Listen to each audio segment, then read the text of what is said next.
पूर्व मुख्यमंत्री एवं नेता प्रतिपक्ष जयराम ठाकुर ने हिमाचल पुलिस विभागीय प्रोन्नति परीक्षा B1 में हुई अव्यवस्थाओं पर राज्य सरकार को घेर लिया है। उन्होंने कहा कि परीक्षा के दौरान तकनीकी खामियों और कुप्रबंधन ने सरकार की तैयारियों की पोल खोल दी है। जयराम ठाकुर ने आरोप लगाया है कि लोग 6 घंटे तक परीक्षा केंद्रों में बैठे रहे, उत्तर सबमिट नहीं हो रहे थे और प्रश्नों के भी गलत विकल्प थे। उन्होंने कहा कि सरकार की नाकामी के कारण 4000 से अधिक अभ्यर्थियों को परेशानियां झेलनी पड़ी है, अंततः परीक्षा भी रद्द करनी पड़ी। उन्होंने सवाल उठाया है कि जब सरकार 4000 कर्मचारियों की प्रमोशन परीक्षा सही ढंग से नहीं करवा सकी तो 1 लाख नौकरियों के वादे कैसे निभाएगी। शिमला में अपने निवास पर प्रधानमंत्री नरेंद्र मोदी के मन की बात कार्यक्रम को सुनने के बाद जयराम ठाकुर ने कहा कि यह मंच देश की प्रतिभाओं को पहचान देने का बड़ा माध्यम है। उन्होंने प्रदेश वासियों से रन फॉर यूनिट में भाग लेने और एक भारत श्रेष्ठ भारत के संकल्प को सशक्त बनाने का भी आह्वान किया है। बाद में मंडी में भाजपा युवा मोर्चा की बैठक में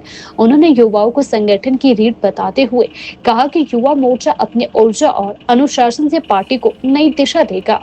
हिमाचल प्रदेश में कांग्रेस पार्टी की सरकार जो सुखविंदर सिंह सुक्खू जी के नेतृत्व में चल रही है, आने वाले समय में एक त्रासदी के रूप में भविष्य में याद रखी जाएगी। एक त्रासदी जो प्राकृतिक होती है, जिस पर किसी का बस नहीं होता है, और एक त्रासदी वो होती है जो मनुष्य द्वारा निर्मित है। और ये हिमाचल प्राकृतिक आपदा के दौर में से भी गुजर रहा है और ये हिमाचल अब उसके पश्चात सुखविंदर सिंह सुक्खू जी के नेतृत्व में जो कांग्रेस पार्टी की सरकार चल रही है, उस त्रासदी के दौर में से भी गुजर रहा है। मैं इसलिए इस शब्द को कह रहा हूं क्योंकि बोलने में उचित नहीं लग रहा है और शायद सुनने में भी उचित नहीं लगेगा, लेकिन हालात ऐसे बने हैं, जो परिस्थिति ऐसी बनी है जिसके आधार पर मैं ये बात कह रहा हूं।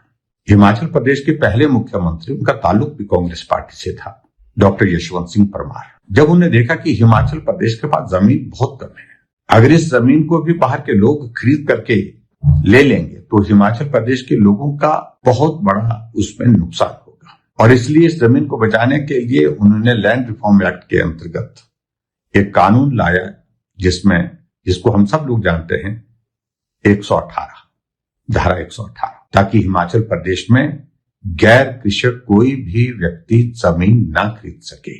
और वर्तमान सरकार को लग रहा है कि ये एक बहुत बड़ी बात है। हिमाचल प्रदेश में प्राइवेट सेक्टर का इन्वेस्टमेंट लाना है तो उसके लिए इस बाधा को हटाना चाहिए। और इससे पहले भी उन्होंने अब कई संदेश दे दिए, जैसे हिमाचल प्रदेश ऑन सेल के एक नहीं अनेकों उदाहरण, टूरिज्म के 16 यूनिट बेचने के लिए तय कर दी हैं, किसी बीच में किसी बाधा के कारण रुके पड़े हैं, अन्यथा उनकी तैयारी चल रही है। हिमाचल प्रदेश में पालमपुर यूनिवर्सिटी की सैकड़ों बीघा जमीन जो है वो बेचने की तैयारी चल रही है। मामला लोगों ने उठाया, विपक्ष ने विधानसभा में उठाया तो उस कारण से रुका पड़ा है, ऊपर से कोर्ट ने उसका संज्ञान लिया है।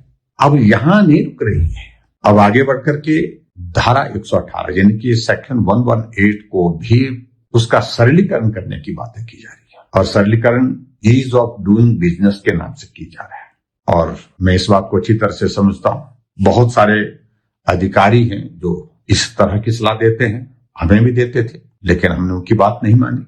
लेकिन वर्तमान सरकार जो है वो किसी पॉलिटिकल नेतृत्व से नहीं चल रही है। अगर सरकार चल रही है तो कठपुतली बन गई है कुछ अधिकारियों के हाथों में, और संभवतः वही अधिकारी सलाह दे रहे हैं। इस 118 को डाइल्यूट करना चाहिए, इसमें अमेंडमेंट करनी चाहिए, उस दिशा में सरकार आगे बढ़ी है। और मैं इतना जरूर कहना चाहता हूं कि हिमाचल प्रदेश में अगर डॉक्टर वाई.एस. परमार जी ने अगर ये सेक्शन 118 को एक्ट के रूप में लाया था तो उसकी वजह यही थी कि हिमाचल प्रदेश की जमीन के मालिक हिमाचल के लोग रहे। लेकिन अब सुक्खू जी के नेतृत्व में जो सरकार बनी है, उनकी एक आदत बनी है कि जो फैसले कांग्रेस पार्टी की सरकार ने पूर्व में लिए हैं, कांग्रेस के नेताओं ने लिए हैं, उसके विपरीत चलना। जो भाजपा की सरकार ने लिए हैं उनके विपरीत तो समझ में आता है कि हम विपक्ष के लोग हैं, इसलिए उनकी सोच में हो सकता है। लेकिन हिमाचल प्रदेश में कांग्रेस पार्टी के पूर्व मुख्यमंत्री वीरभद्र सिंह का भी स्टैच्यू का अनावरण हुआ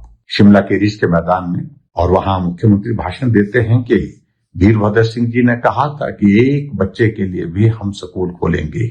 लेकिन अगर वीरभद्र सिंह जी ने कहा तो मुख्यमंत्री जी, तो हम आपसे पूछना चाहते हैं कि क्या वजह है कि हिमाचल प्रदेश में 3 साल के कार्यकाल जो आपका पूरा होने जा रहा है, अभी तक 1500 से ज्यादा स्कूल चले हुए खुले हुए स्कूल आपने बंद कर दिए। वहां के बच्चों को शिक्षा से आपने वंचित कर दिया। और राइट टू एजुकेशन के आधार पर क्या ये मौलिक अधिकार छीनने का आपको अधिकार है?